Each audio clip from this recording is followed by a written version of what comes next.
Is there any chance that Canada or China could also get out of the tariffs after you struck a deal with Mexico? Well, nobody's out with Mexico. We had a great talk with Mexico, and we had President Sheinbaum is a woman. I like her very much. We've had good relationships, but we have to stop fentanyl from coming in, whether I like somebody or not, and we have to stop the illegal aliens from coming in. I think we've lost 200,000 people on average a year for many years, much higher than the 100,000. Could be even closer to 300,000.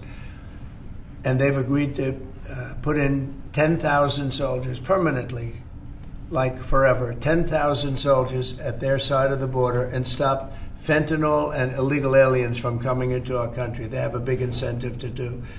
Other than that, we've agreed to talk and consider various other things. We haven't agreed on tariffs yet, and maybe we will, maybe we won't. But we have a very good relationship. I also spoke with Prime Minister Trudeau of Canada, and we had a good talk in the morning, but I did ask him a couple of questions, like, you know, banks aren't allowed to do business in Canada. Canada is very tough. Canada is very, you know, we're not treated well by Canada, and we have to be treated well. Banks are not, as an example, allowed. Did you know that? That banks, American banks, are not allowed to do business in Canada. Can you believe that? And that's one of many things, and we talked about it, and I think we'll win most of the subjects.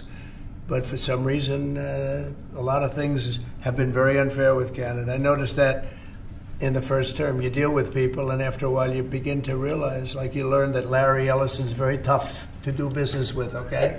He's a very tough guy. I mean, I'm sure you're shocked to hear that. But Canada is very tough. They're very, very tough to do business with, and we can't let them take advantage of the U.S. They don't take our agricultural product for the most part. They don't take our cars. They make cars, but they basically don't take our cars. And, you know, we don't need, and look, I think we're going to have another good conversation today. We're actually speaking at 3 o'clock again. But we don't need them to make our cars. We don't need them to give us lumber. We don't need them for agricultural products because we have all the agriculture we need.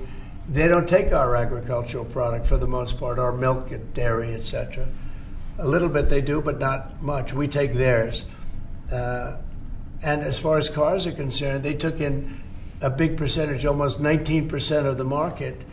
And, you know, I wouldn't mind making our cars in the United States, so we have a problem there. I'd like to make our cars in the U.S. We don't need Canada to make our cars. With that being said, we're going to have another call at 3 o'clock. We had a call this morning. It was a pretty good call, I'd say.